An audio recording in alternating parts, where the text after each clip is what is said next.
A camera catches something a celebrity never planned to show, and less than a week later, the same instinct for unscripted honesty resurfaces on the other side of the entertainment map, in a completely different industry, involving a completely different kind of star. That's the pattern Rabbit News Hallyu has been tracking this week, because it's rarely the polished moments that tell you the most about how an industry actually works. Start with the smaller of the two. On a reasoning-based variety show, Zhang Linghe was handed a piece of deep ca, a pungent, raw herb that most people either love or physically cannot tolerate. Co-star Ding Chengxian warned him twice to mix it with something first. Zhang Linghe picked it up anyway and ate it dry, on camera, saying plainly that he preferred it that way. Ding Chengxian's stunned reaction became the clip that traveled. Host He Jiong, no stranger to unpredictable guests, said he was surprised too. On paper, that's nothing. An actor eating a vegetable. But here's what most coverage skipped. Zhang Linghe had previously said, in an earlier broadcast, that this was a plant he flatly couldn't stomach. So the moment wasn't really about the herb. It was about a visible reversal, captured live, with no chance to edit it into something more flattering. Add in the detail that he can't tolerate ginger or fermented soy sauce yet actively seeks out strong-flavored lamb and spinach, and you get what fans jokingly called a strange switch in his palate, inconsistent enough to be memorable, specific enough to feel real. That specificity is the whole point.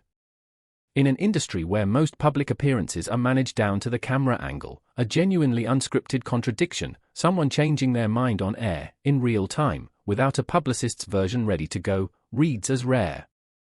It's not that networks can't manufacture spontaneity. It's that audiences have gotten very good at spotting the difference between staged candor and the real thing, and Zhang Linghe's unplanned reversal landed on the real side of that line. There's a career calculation hiding underneath that, whether or not it was conscious. Actors working across variety formats are constantly weighing how much of themselves to show versus how much to protect for image continuity. Letting a contradiction stand on camera, instead of laughing it off or steering the conversation elsewhere, is its own kind of professional confidence. It signals someone comfortable enough in their public persona to not need every second edited into consistency. Whether that reads as relatable or simply odd depends entirely on the viewer, but it's exactly the kind of small, human inconsistency that algorithm-driven short clips tend to reward. A 2-second reaction shot from Ding Chengxian did more for reach that week than any scheduled press appearance. But the detail everyone's talking about isn't actually the biggest story here. Because 3 days later and one industry over, the same pattern repeated itself with far higher stakes. Lee Yibin, known to fans as Mei, is a member of the Korean girl group Reshaping. Early this August, mid-live stream, she picked up her phone without thinking about what was on the lock screen. For a few seconds before she caught herself, viewers could see it clearly, a photo of Chinese actress Tian Xiwei. The comment section lit up before she'd even finished the sentence she was speaking. What happened next is arguably more revealing than the slip itself. Lee Yibin didn't scramble to explain it away. She confirmed it outright, said she'd been an admirer of Tian Xiwei's work for a while, and kept talking. No deflection, no visible panic, just an idol calmly owning what the camera had already shown everyone. Fans online described the moment as unexpectedly charming, and that reaction matters, because in K-pop, where image management is famously tight, an unrehearsed admission like that is its own kind of currency. She was specific about why, too. Lee Yibin praised Tian Xiwei's range across roles, a sweet romantic lead, a hard-edged policewoman, a resilient rural character, and said watching those performances privately is what led her to set the photo as her wallpaper in the first place. She was clear that this was character-level admiration from watching dramas on her own time, not any kind of personal contact or professional connection between the two women. There's no indication in what either side has said of any collaboration, meeting, or relationship beyond one performer's public respect for another's acting. The fan reaction split along fairly predictable but telling lines. International viewers who follow both C-ent and K-pop treated it as a genuinely wholesome crossover, one professional publicly appreciating another's craft, with the parasocial charge turned down rather than up. A smaller corner of the comment section tried to read something more into it, the way online audiences often do with any unscripted cross-industry moment, floating theories about a friendship or a future project neither side has mentioned. Li Yibin didn't take the bait either way.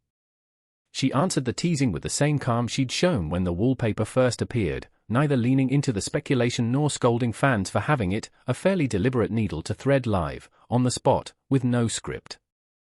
That distinction is worth sitting with, because it's easy to read a moment like this as the start of some cross-industry storyline. The evidence doesn't support that, and it doesn't need to. What the moment actually documents is something narrower and, in some ways, more interesting. A Korean idol's private media consumption habits, revealed by accident, happen to include a Chinese actress's drama work closely enough that her face ended up on a lock screen.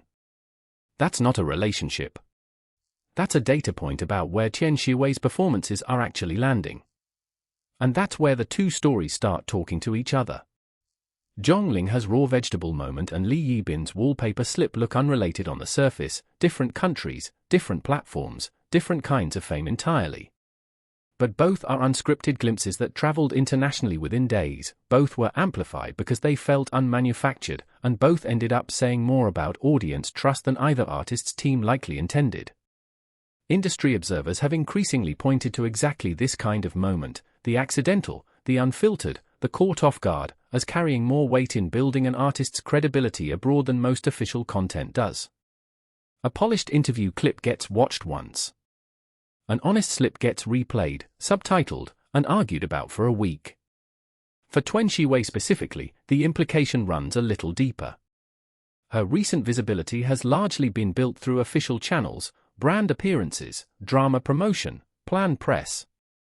What Li Yibin's livestream shows is something official strategy can't manufacture on its own, a peer, from a completely different national industry, engaging with her work purely as a viewer, off the clock, with no professional reason to mention her at all. That kind of organic cross-border reach is difficult to plan for and even harder to fake, which is part of why it tends to spread faster than anything a marketing calendar produces. It also fits into something larger happening across C-ent and K-ent right now. As streaming platforms push Chinese dramas to wider international audiences and as fandoms increasingly follow performers across language and industry lines, moments of quiet, cross-border admiration, an idol's private wallpaper, a stray comment on a live stream, a name mentioned without prompting, are becoming genuine indicators of where an actor's international pool is actually headed, sometimes ahead of any official numbers. Zhang Linghe's variety show moment shows the same appetite domestically. Audiences reward the unscripted contradiction because it can't be scheduled. There's also a distribution mechanic worth naming plainly. Neither of these moments was pushed by a studio or a label. Both spread because short video platforms reward exactly this kind of raw, low-context clip, a few seconds, no explanation needed, instantly shareable across language barriers because the emotion reads before the translation catches up. That's a meaningfully different growth path than a coordinated comeback rollout or a scheduled drama premiere, and it's one that talent agencies on both sides of this story are increasingly aware they can't fully control, only hope to benefit from. In soft power terms, an accidental lock screen photo may end up doing more for cross-border name recognition than a formal brand partnership would, precisely because nobody can accuse it of being an ad.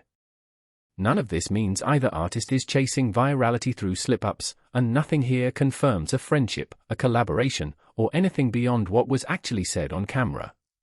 What both moments do confirm is narrower and arguably more useful to watch. Unscripted authenticity is increasingly functioning as its own kind of cross-industry currency, and in Tian Xiwei's case, it just showed up in a place her own promotional team almost certainly didn't plan for. If you like entertainment coverage that goes further than the headline, the kind that catches the quiet signals most coverage skips, Rabbit News Hallyu was built exactly for that. Subscribe if you want analysis, not just news.